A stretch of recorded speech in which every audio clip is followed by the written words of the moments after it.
Saludos y bienvenidos a Oriens Fidei, el oriente donde nació la fe y nunca se fue. En los primeros siglos, cuando la fe cristiana apenas comenzaba a abrirse camino entre persecuciones y sombras, surgió también un arte silencioso y profundo, cargado de símbolos, que hablaba de esperanza allí donde las palabras no podían.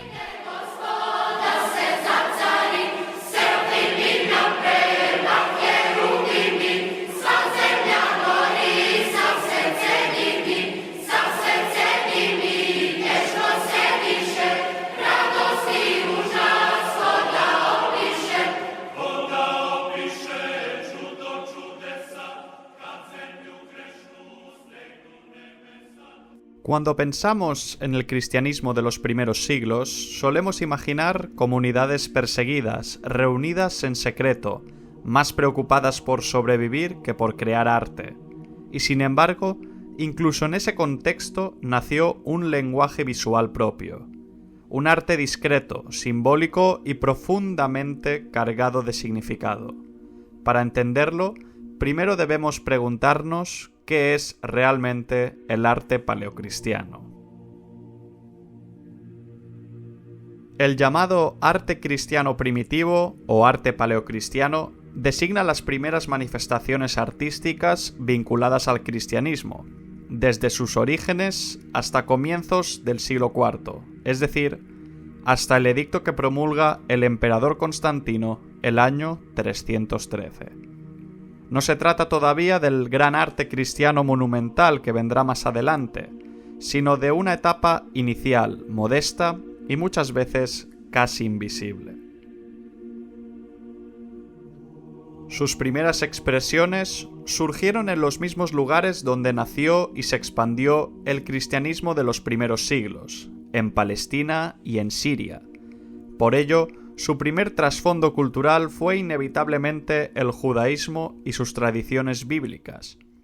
Los primeros cristianos heredaron una sensibilidad marcada por la cautela frente a las imágenes, debido al temor a la idolatría presente en la tradición mosaica. Durante los 3 primeros siglos, el cristianismo no mostró una gran preocupación por el arte en sí mismo. Su mirada estaba orientada sobre todo a la salvación y a la vida futura, más que a la expresión estética. Cuando aparece el arte, lo hace sobre todo en forma simbólica. El símbolo permitía expresar la fe sin caer en representaciones directas de lo divino. Por eso, las primeras manifestaciones que conocemos, especialmente en catacumbas y sarcófagos, son en gran medida alegóricas. El buen pastor, la orante, Jonás, Daniel, el pez o la paloma. No buscan retratar sino evocar, no pretenden mostrar a Dios sino hablar de salvación, esperanza y vida eterna. Además, este arte no nace en un vacío cultural. Los cristianos vivían inmersos en el mundo romano y helenístico. Tomaron técnicas, formas y motivos del arte grecorromano, reinterpretándolos desde su nueva fe. En ese sentido, más que inventar un estilo nuevo, resignificaron el lenguaje artístico que ya existía. Por todo ello, el arte paleocristiano no debe entenderse como un arte plenamente desarrollado, sino como un primer balbuceo visual del cristianismo. Un arte de minorías, de símbolos y de esperanza discreta. Un arte que no busca impresionar, sino transmitir un mensaje de salvación en medio de un mundo que aún no era cristiano. Si el arte cristiano primitivo fue, como hemos visto, discreto y simbólico, no fue por casualidad. Detrás de esa elección había una herencia cultural y religiosa muy concreta. Para comprender el nacimiento del arte paleocristiano, debemos mirar primero al mundo del que procedían los primeros cristianos, el judaísmo del siglo I y el ambiente visual del Mediterráneo oriental. El cristianismo nació en el seno del judaísmo. Jesús, sus discípulos y las primeras comunidades eran judíos que compartían la tradición bíblica, la liturgia sinagogal y la sensibilidad religiosa del pueblo de Israel. Y esa sensibilidad estaba marcada por una profunda desconfianza hacia las imágenes religiosas. El segundo mandamiento del Decálogo prohibía fabricar imágenes de lo que hay en el cielo, en la tierra o en las aguas. Aunque los estudiosos coinciden en que esta prohibición se dirigía principalmente contra la idolatría, es decir, contra las imágenes destinadas a ser adoradas como dioses, en la práctica generó una cultura de cautela hacia la representación figurativa de lo sagrado. Para muchos judíos, representar lo divino suponía un riesgo espiritual real. Los primeros cristianos heredaron naturalmente esta sensibilidad. Para ellos, el arte figurativo estaba asociado al mundo de los ídolos paganos. Además, Jesús no dejó ninguna enseñanza que impulsara el uso de imágenes religiosas. Al contrario, su mensaje apuntaba a un culto en espíritu y en verdad, menos ligado a lugares y a objetos materiales. Por eso, durante largo tiempo, la comunidad cristiana no sintió necesidad de desarrollar imágenes sagradas. Su centro no era la representación visual, sino la predicación, la memoria de las palabras de Cristo y la esperanza en la resurrección. La fe se transmitía por la palabra y por la vida comunitaria, no por la imagen. Ahora bien, sería un error imaginar al judaísmo del siglo I como completamente ajeno a toda expresión visual. Existía arte judío, pero su relación con la figura humana y con lo divino era prudente.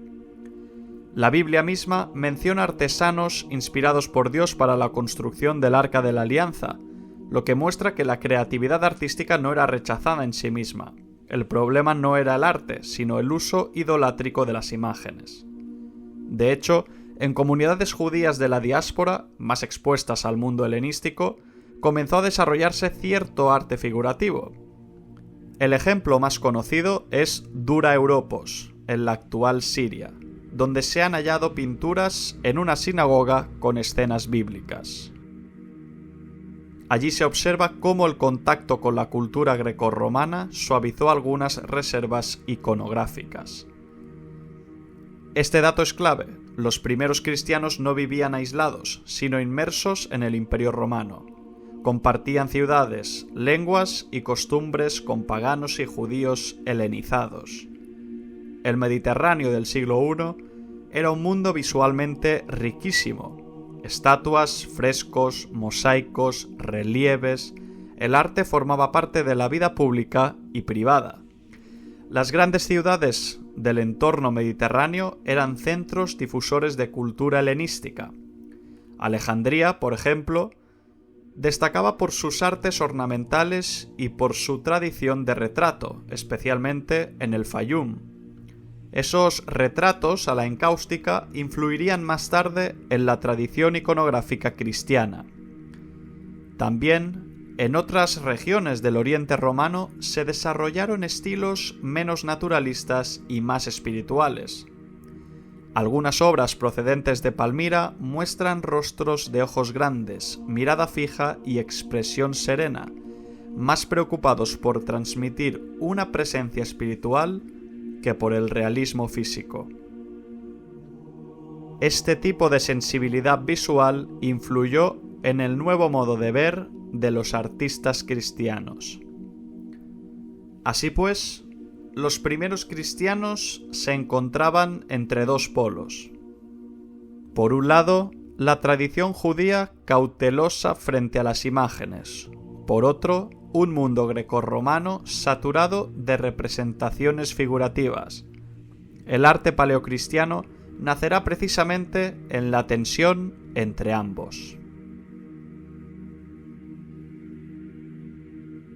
En los 2 primeros siglos, esa tensión se resolvió en favor de la prudencia. La ausencia de imágenes icónicas no fue necesariamente fruto de prohibiciones explícitas, sino de una sensibilidad heredada. Muchos autores cristianos de los primeros siglos muestran reservas hacia la imaginería religiosa. y lo significativo es tanto lo que dicen como lo que callan. Apenas mencionan arte cristiano figurativo coetáneo. Por eso, cuando aparecen las primeras expresiones visuales cristianas, lo hacen en forma de símbolos. El símbolo era un lenguaje seguro, comunicaba sin representar directamente a Dios. El pez, la paloma, el ancla, la vid o el buen pastor proclamaban la salvación y la esperanza cristiana sin caer en retratos de lo divino. Además, estos símbolos eran comprensibles en el mundo romano. Muchos procedían de repertorios grecorromanos, pero fueron reinterpretados con contenido cristiano. La nave pasó a simbolizar la iglesia, la viña, a Cristo y su comunidad, el pavo real, la inmortalidad, el fénix, la resurrección. Era un proceso de resignificación cultural. En ese sentido, el primer arte cristiano no fue una ruptura estética radical, sino una transformación de significados. Técnicas, materiales y estilos eran los mismos que en el arte romano. Lo nuevo era el mensaje. Los cristianos tomaron formas conocidas y las pusieron al servicio del Evangelio. Por todo ello, el mundo visual del siglo I no puede entenderse como el siglo antes del arte cristiano, sino como su matriz cultural. De la tradición judía heredó la prudencia y el valor del símbolo. Del mundo helenístico romano heredó técnicas, estilos y repertorios visuales. El arte paleocristiano surgirá cuando estas dos corrientes encuentren un equilibrio. Y ese equilibrio no aparecerá de golpe.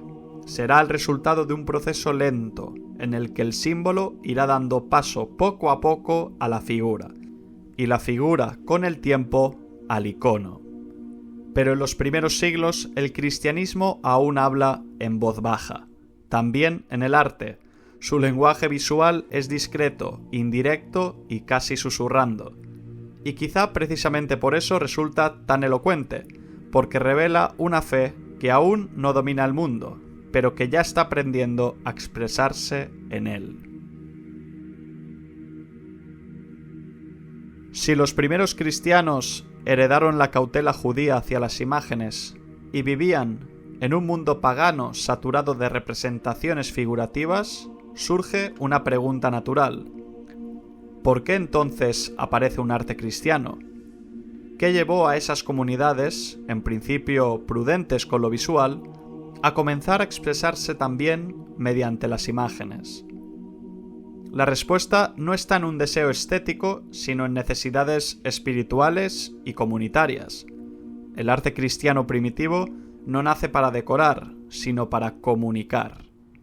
Durante los primeros siglos, la prioridad de las comunidades cristianas era la transmisión de la fe y la esperanza en la salvación. Su mirada estaba puesta en la vida futura, abierta por la muerte y resurrección de Cristo. Por eso, al principio, el cristianismo mostró más interés por la predicación y la vida moral que por la creación artística.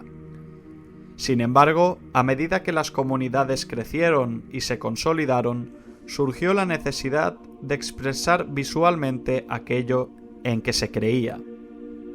El símbolo se convirtió en un medio privilegiado, permitía enseñar, recordar y afirmar la identidad cristiana sin caer en representaciones directas de Dios. El arte aparece así ligado a tres funciones principales: la memoria, la catequesis y la identidad. Primero, la memoria. En un contexto de persecuciones y martirio, recordar a los difuntos en la fe era fundamental. Las catacumbas no eran solo lugares de enterramiento, sino espacios de esperanza en la resurrección. Las imágenes allí presentes, el buen pastor, Jonás salvado del monstruo marino, Daniel en el foso, no eran meras decoraciones, sino proclamaciones visuales de la salvación. En segundo lugar, la catequesis. En comunidades donde muchos fieles eran de origen humilde o no tenían acceso a una formación teológica compleja, el símbolo visual ayudaba a transmitir el mensaje cristiano. No se trataba de retratar a Cristo, sino de anunciar lo que Cristo hacía: salvar, guiar y dar vida. En tercer lugar, tenemos la identidad. En un mundo mayoritariamente pagano, los cristianos necesitaban signos de reconocimiento. Algunos símbolos, el pez, el ancla, la paloma, funcionaban casi como un lenguaje interno.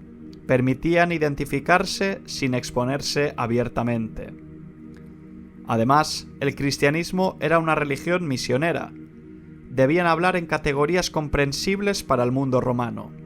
Por eso, los cristianos no dudaron en apropiarse de formas y motivos del arte grecorromano, reinterpretándolos en clave cristiana. Era una estrategia de inculturación, usar un lenguaje conocido para expresar un mensaje nuevo. Este proceso explica por qué el primer arte cristiano no es técnicamente original, toma estilos, técnicas y materiales del entorno. Lo nuevo no es la forma, sino el contenido. La inspiración cristiana transforma el significado de imágenes ya familiares. En este contexto, el paso del símbolo a la figura fue gradual. Durante mucho tiempo, predominó un arte simbólico y alegórico. Solo poco a poco se abrirá camino la representación más narrativa y más tarde la imagen propiamente icónica. Ese desarrollo será lento y no estará exento de debates. Así, el arte cristiano surge cuando la fe siente la necesidad de expresarse también visualmente, para recordar, para enseñar y para afirmar la esperanza en la salvación. No nace del lujo ni del poder, sino de comunidades pequeñas que buscan decir con imágenes lo que ya viven en su fe. Y en ese origen humilde y simbólico está precisamente la clave de su fuerza histórica.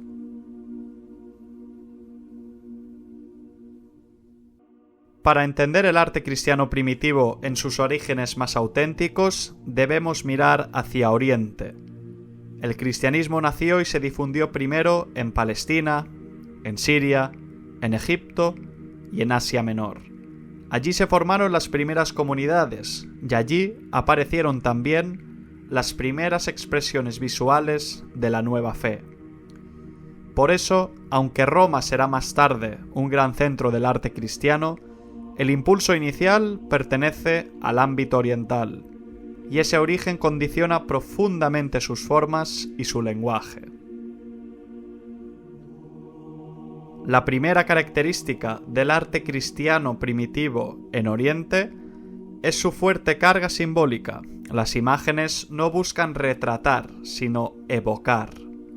El símbolo permite expresar la fe sin representar directamente lo divino, algo que podía resultar problemático para conciencias formadas en la tradición bíblica. Durante los 3 primeros siglos, la creación de imágenes icónicas estuvo prácticamente ausente. Las figuras más antiguas que conocemos, tanto en catacumbas como en relieves, son en su mayoría simbólicas o alegóricas. Incluso cuando aparecen escenas narrativas, su intención es teológica antes que descriptiva. Un lugar clave para entender esta fase es Dura Europos, en la frontera oriental del imperio. Allí se han hallado pinturas en una domus ecclesiae cristiana y también en una sinagoga. Este contexto fronterizo, donde convivían tradiciones judías, cristianas y otras culturas orientales, favoreció una mayor libertad iconográfica. Las escenas del baptisterio cristiano muestran episodios bíblicos y evangélicos relacionados con la salvación.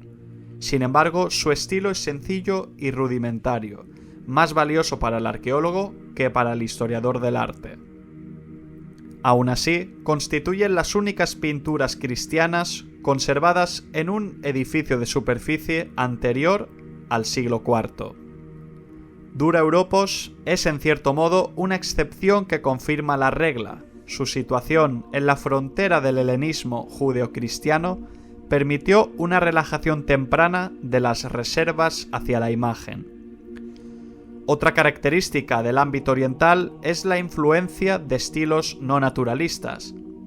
A diferencia del clasicismo grecorromano, que buscaba proporción y realismo, en muchas regiones orientales se desarrollaron formas más hieráticas y espirituales.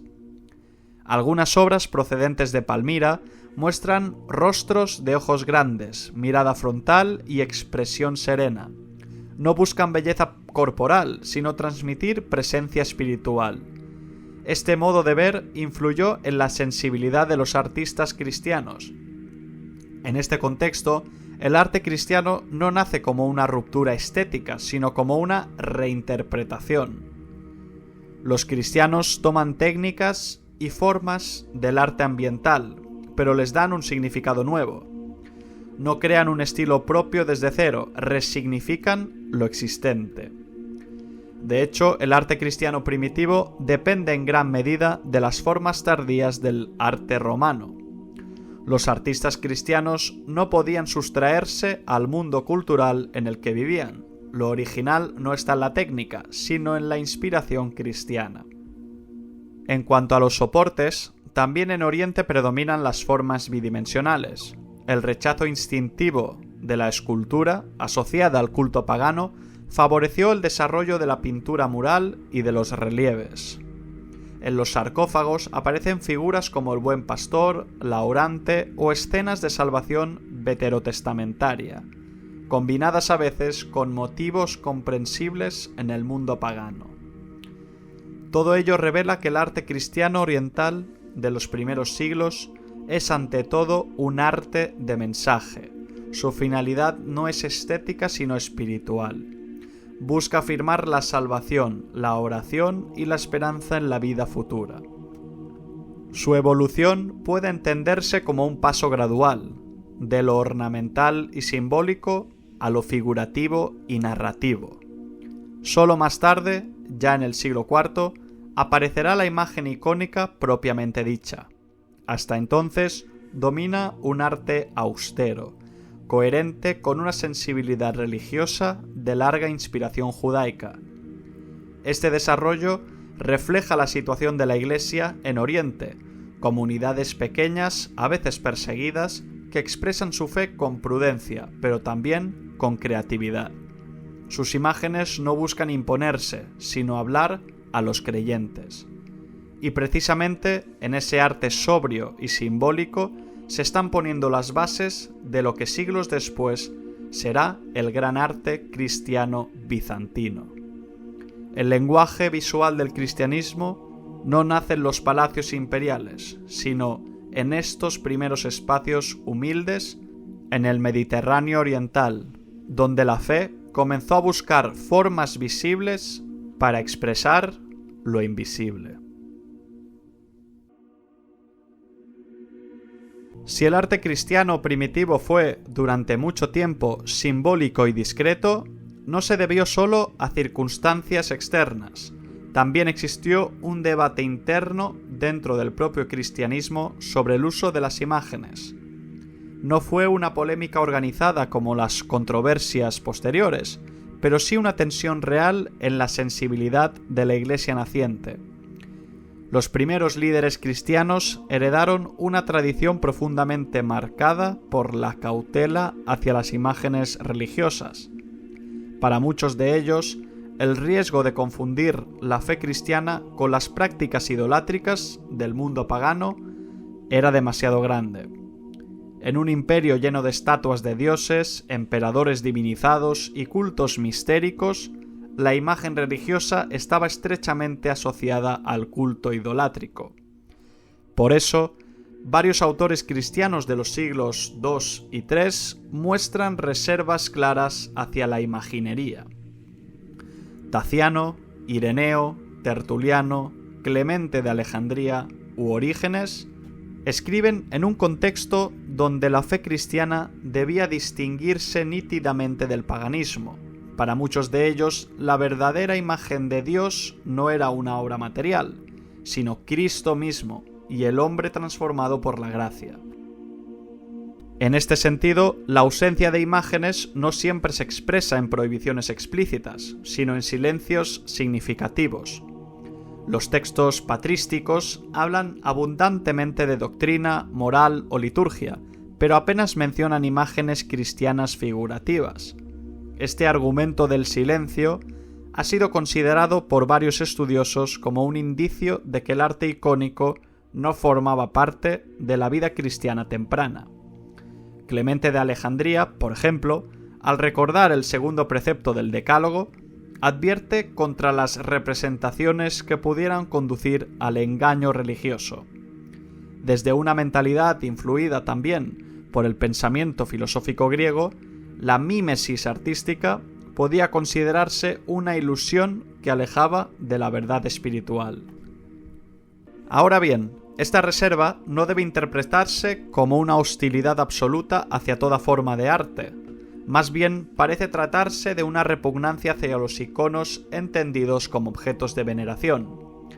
El cristianismo primitivo no rechazó el arte en general, pero sí fue prudente respecto a la representación de lo sagrado. De hecho, cuando aparecen las primeras figuras en catacumbas y sarcófagos, lo hacen en forma simbólica o alegórica. El buen pastor, la orante o las escenas de salvación bíblica no invitan a la adoración de una imagen, sino a la reflexión sobre la salvación. Son imágenes que apuntan más allá de sí mismas. Algunos estudios modernos han intentado matizar la idea de un aniconismo estricto, pero incluso quienes cuestionan una prohibición formal reconocen que en la práctica el arte icónico fue escaso en los 3 primeros siglos después de Cristo. La ausencia de imágenes habla tanto como su presencia. Además, el arte no responde automáticamente a decretos doctrinales, depende de sensibilidades, costumbres y mentalidades colectivas. Una comunidad formada durante generaciones en la cautela hacia las imágenes no cambia de actitud de un día para otro. La evolución es lenta y gradual. Por eso, el paso hacia la imagen figurativa y más tarde hacia el icono será progresivo. Solo cuando el cristianismo deje de ser una minoría perseguida y comience a ocupar un lugar reconocido en la sociedad romana, se relajarán muchas de estas reservas. En los primeros siglos, en cambio, domina una actitud de prudencia. La fe cristiana se expresa mejor mediante el símbolo, la palabra y el testimonio de vida que mediante la representación visual directa. Y este debate inicial no es un detalle menor. En él se está gestando una de las grandes cuestiones de la historia del cristianismo: ¿cómo representar lo invisible sin traicionarlo? Una pregunta que seguirá viva durante siglos y que marcará profundamente la historia del arte cristiano. Si miramos en conjunto el camino recorrido, el arte cristiano primitivo aparece como una paradoja. Nace en un contexto de cautela hacia las imágenes y sin embargo terminará dando origen a una de las tradiciones artísticas más ricas de la historia. En sus primeros siglos, el cristianismo no buscó crear arte en el sentido clásico. No pretendía competir con la grandiosidad del mundo romano ni desarrollar un estilo propio. Sus comunidades eran pequeñas, a menudo perseguidas, y su prioridad era la fe, la esperanza en la salvación y la vida futura. En este contexto, el arte surgió no como lujo, sino como necesidad espiritual. La herencia judía transmitió una profunda prudencia ante la representación de lo divino. Esta sensibilidad, unida al deseo de diferenciarse de la idolatría pagana, favoreció durante largo tiempo un lenguaje simbólico. Por eso las primeras imágenes cristianas no muestran el rostro de Cristo, ni escenas triunfales, sino signos de salvación: el pez, el ancla, la vid, etc. Son imágenes que hablan de esperanza más que de presencia visible. Al mismo tiempo, el cristianismo no vivió aislado del mundo. Sus fieles estaban inmersos en la cultura grecorromana y tomaron de ella técnicas, estilos y motivos. Lo que hicieron fue reinterpretarlos. No inventaron un arte nuevo desde cero. transformaron el significado del arte existente. La originalidad del arte paleocristiano no está en la forma, sino en la inspiración cristiana que resignifica las imágenes. El ámbito oriental del imperio tuvo un papel decisivo en este proceso. Allí nació el cristianismo y allí se dieron los primeros pasos de su lenguaje visual. Lugares como Siria, Palestina o Egipto ofrecían un entorno donde convivían tradiciones judías, helenísticas y orientales. En ese cruce de culturas, el símbolo encontró un terreno fértil.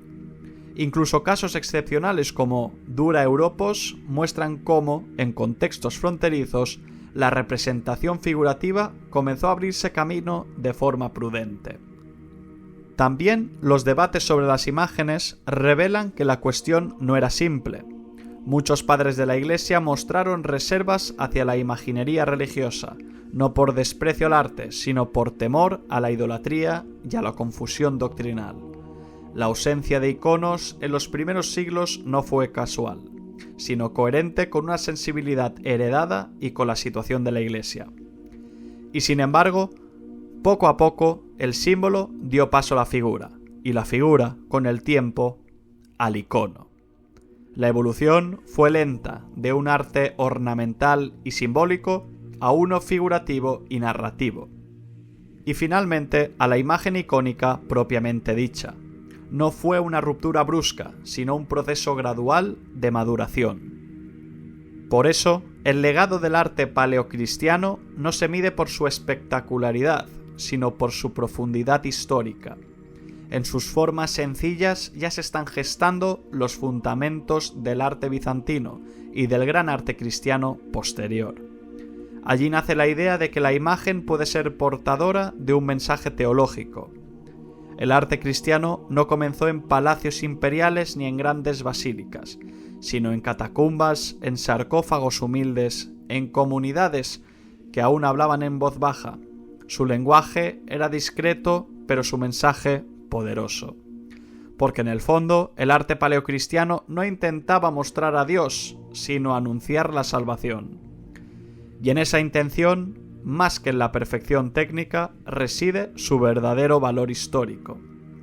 Es el arte de una fe que todavía no domina el mundo, pero que ya ha empezado a transformarlo desde dentro.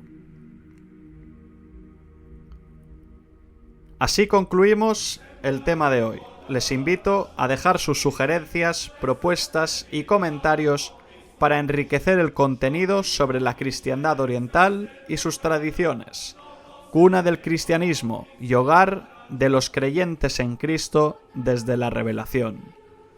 Todas estas historias y relatos los encontrarán aquí, en Oriens Fidei.